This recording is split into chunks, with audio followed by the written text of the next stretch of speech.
रमता राम जपो रे प्राणी, अब तो सुन ले राम कहानी।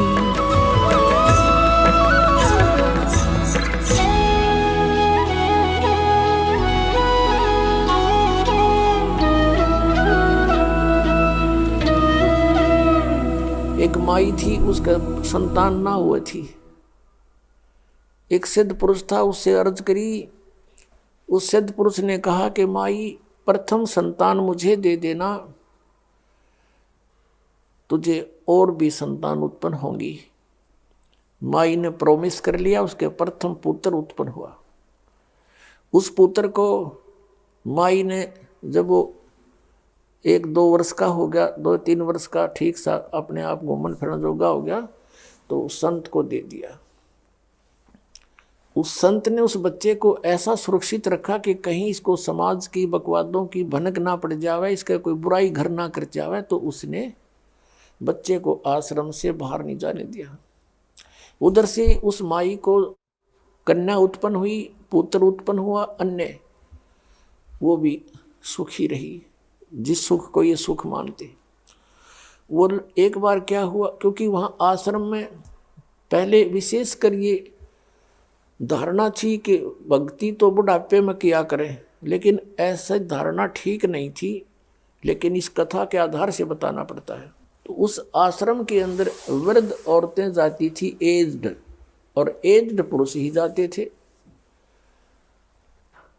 एक दिन उस साधु के, उस महात्मा के छाती में यहाँ एक फोड़ा हो गया, बाल तोड़ टाइप लंबा ऊंचा सा हो गया, और महात्मा के बहुत पीड़ा हुए, रोए बैठ के। वो महात्मा कुछ औषधि जाने था, अपनी ही औषधि बनाकर उस पर उस शिष्य से लेपन करवाता था, और बहुत पीड़ा होती थी, सारी रात जाग कर टाइम पास करता था। वो बच्चा देखा करता था कि ये फोड़ा बहुत दुखदाई होता है। एक बार क्या हुआ कि वो वृद्ध हो रहा था संत, और बीमार पड़ गया। वो उस बच्चे को, अपने शिष्य को बाहर भिक्षा के लिए नहीं भेजता था कि कहीं इसका कोई बुराई घर ना कर जाए। स्वयं ही भिक्षा लाता था और अंदर ही अपने बच्चे को रखता था। एक दिन वो बहुत असहाय हो गया, रोगी हो गया, बीमार हो गया किसी कारण से महात्मा। तो संत ने कहा, बेटा जा भिक्षा मांग कर ला, और ऐसे करना, सीधा गली में जाना, और गली में दूसरा जो घर हो उससे केवल भिक्षा लेना, उससे ही लेकर वापस आ जाना, और से नहीं मांगना। लड़के ने अपने गुरुदेव की आज्ञा का पालन किया। वो वहां पहुंचा और जाकर कहा, माई भिक्षा देना। उस माई ने आवाज सुनी तो अपनी पुत्री को कहा कि बेटा जाओ, महात्मा कोई आया है, भिक्षा डाल कर आओ। उस लड़के की बहन थी, वो 13-14 वर्ष की हो चुकी थी, भिक्षा लेकर आई। केले महाराज, उस लड़के ने कहा कि हे बहन, आपके जो सतन पर ये फोड़ा हो गया है, आपको पीड़ा नहीं होती? आप हमारे आश्रम में आ जाना, आपके इस फोड़े की औषधि हमारे गुरुजी के पास है, वहाँ ये फोड़ा ठीक हो जाएगा तेरा। अब वो तो कह रहा था अपने साधु स्वभाव से, और लड़की ने सोचा ये बकवाद कर रहा है। उसको ये पता नहीं था कि ये तेरा भाई है। वह लगी उसको गाली देने, अपनी बहन के फोड़े ठीक करवा ले, तू अपनी माँ के करवा ले, तने शर्म नहीं आती, तू महात्मा होकर ऐसी बातें करता है। ये आवाज सुनकर उनकी माँ निकल आई बाहर। कहा, बेटी क्या बात हो गया कि ये बता नहीं क्या बकवास कर रहा है। तो उसने कहा कि महात्मा जी कहाँ से आए हो? माई ने पूछा कि यहाँ आश्रम से आया हूँ मैं। अब माई तो खुश हो गई अपने बेटे को देखकर। उससे पहले उसको पता भी नहीं था, उसको नहीं मिलने दिया था माई से। तो वो कहने लगी, क्या बात है महात्मा जी? कि माई मैंने तो इस बहन से ये कहा था कि एक बार मेरे गुरुजी का फोड़ा हो गया था यहाँ पर, और उसकी औषधि वो खुद ही जानते हैं, मेरे से लेपन कराते थे और बहुत रोते थे, दर्द पीड़ा बहुत होती है। तो मैंने इस बहन से यही कहा कि आपके तो 2 फोड़े हैं, आप तो बहुत दुखी होगी, वहाँ आ जाना, गुरुजी के पास औषधि है। ये गालियाँ देने लगी मुझे। अब वो हंसने लगी। वो समझ गई कि बोला बाला इसको संसार का कुछ पता नहीं।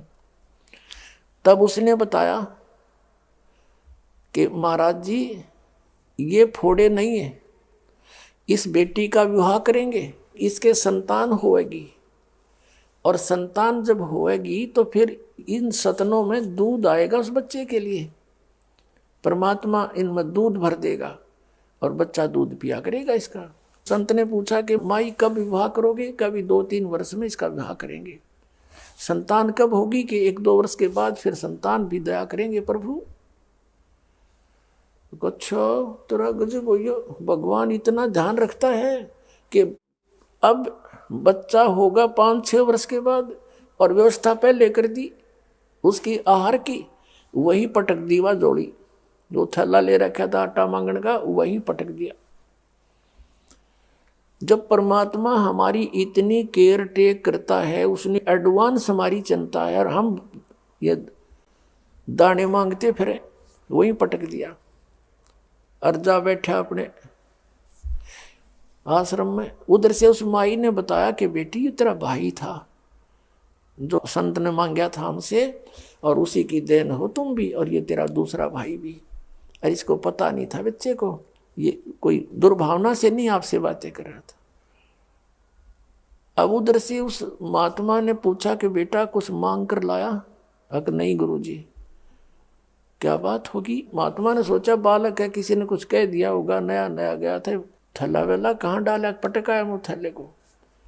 अरे किसने क्या कह दिया?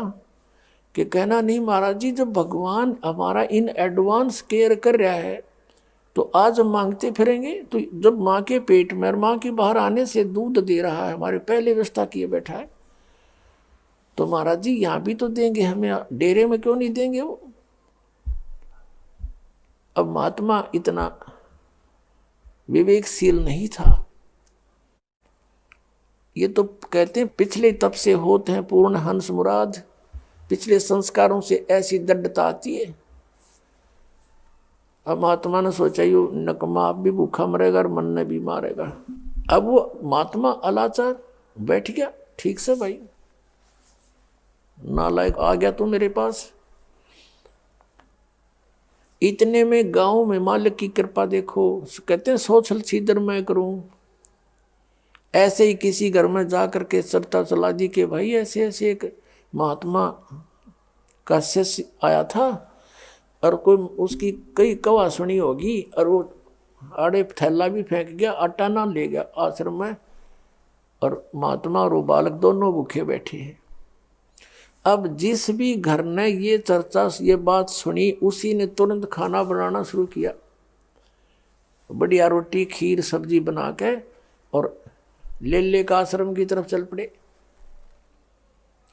2 घंटे के अंदर अंदर वहां पर 20 व्यक्ति लेकर के अच्छा भोजन खीर और सब्जी रोटी बढ़िया बनाकर, महाराज जी हमने पता चला था बच्चा जो है ना थैला फेंक आया, आटा मांगन नहीं गया, आप भूखे हो गए इसलिए हमने आपके लिए ये भोजन बना कर लाए, और सब ने मिलकर व्यवस्था कर दी। महाराज जी आपने कहीं नहीं जाना, प्रतिदिन आपके आश्रम में दोनों समय का आहार और दूध यही आपको प्राप्त होगा। अब पुण्यात्मा ये भले ही आपको कथा लगती हो, परमात्मा कहते हैं जैसे मैं कहूं ऐसे करके देखो। अब जैसे परमात्मा ने लीला की थी कबीर परमेश्वर जी ने, वो एक एग्जाम्पल कोड करने आते हैं। स्वयं परमात्मा सतलोक से अपने मुक्ति धाम से चलकर आते हैं, यहाँ हम उनकी आत्माएं हैं हमारे लिए, वो यहाँ कष्ट उठाते हैं और हमें एक उदाहरण पेश करते हैं कि तुम ऐसे रहो और विश्वास करो मेरे पे, और फिर देखना तुम्हारे किस प्रकार दुख दूर होते हैं। तुम विश्वास नहीं कर पाते क्योंकि आप जी को काल भगवान ने इतना विश्वासहीन कर दिया कि जो साधनाएं तुम करते थे उनसे आपको कोई लाभ नहीं होता। तो इसलिए दृढ़ता नहीं आती, लेकिन आत्मा चाह भगवान की त्यागती नहीं। आप लगे भी रहते हो, लाभ कुछ होता भी नहीं, इसलिए आप में दृढ़ता नहीं आती। और विश्वास हुए बिना भगवान आपके कोई भी कार्य नहीं कर सकता, ना मोक्ष वाला ना संसारिक। तो विश्वास करने के लिए हमने परमात्मा के वचन पर रुकना होगा।